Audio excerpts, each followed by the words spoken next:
Hi అండి. నమస్తే. నా పేరు అంబిక. వెల్కమ్ బ్యాక్ టు విన్నీ చేతి వంట. ఈరోజు విన్నీ చేతి వంటలో రాతి ఉసిరికాయతో పులిహోరని ఏ విధంగా తయారు చేసుకోవచ్చో చూపిస్తానండి. ఇది మార్నింగ్ బ్రేక్‌ఫాస్ట్‌లోకి బావుంటుంది.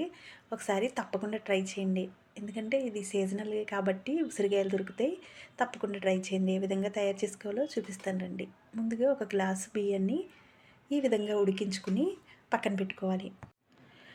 తర్వాత ఒక మిక్సీ గిన్నెని తీసుకుని దానిలో 1 టేబుల్ స్పూన్ ధనియాలని, అలాగే 1 టేబుల్ స్పూన్ నువ్వుల్ని కూడా కొద్దిగా వేయించుకుని మిక్సీ పట్టుకోవాలండి.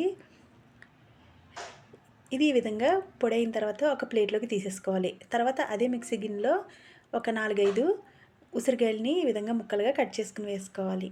మీరు రైసు ఎంత క్వాంటిటీలో వండుకుంటారో దాన్ని బట్టి ఉసిరికాయలు తీసుకోండి. తర్వాత దీనిలో కొద్దిగా సాల్ట్‌ని, అలాగే కొద్దిగా పసుపుని కూడా వేసుకుని ఈ విధంగా మెత్తగా ఫైన్ పేస్ట్‌లా చేసుకోవాలి. ఈ విధంగా అయిన తర్వాత పక్కన పెట్టుకుని స్టవ్ మీద ఇప్పుడు ప్యాన్ పెట్టుకుని దానిలో ఒక 2 గరిటెల వరకు ఆయిల్ వేసుకోవాలి. ఆయిల్ వేడైన తర్వాత ఒక 3 ఎండుమిరపకాయలని, అలాగే ఒక 2 పచ్చిమిరపకాయలను కూడా వేసుకోవాలి.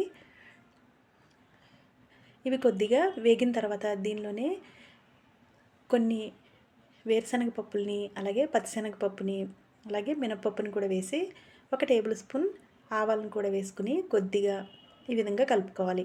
ఇవి వేగిన తర్వాత దీనిలో ఒక గుప్పెడు వరకు కరివేపాకును కూడా వేసుకుని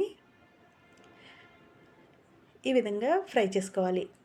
ఇది వేగిన తర్వాత మనం ముందుగా మిక్సీ పట్టుకున్న ఉసిరికాయ పేస్ట్‌ని దీనిలో వేసేసుకోవాలి. దీనిలోనే ధనియాలు, నువ్వుల్ని పేస్ట్ చేసాం కదండీ, పొడి చేసాం కదా, అది కూడా వేసేసుకోవాలి. ఇవన్నీ వేగిన తర్వాత చివరగా కొద్దిగా ఇంగువని కూడా యాడ్ చేసుకోవాలి. మీకు ఇంగువ వేయటం ఇష్టం లేకపోతే స్కిప్ చేయొచ్చండి.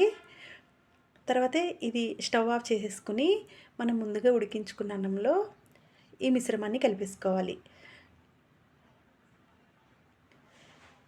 ఇలా కలుపుకునేటప్పుడే మీరు తగినంత ఉప్పును కూడా యాడ్ చేసుకోండి.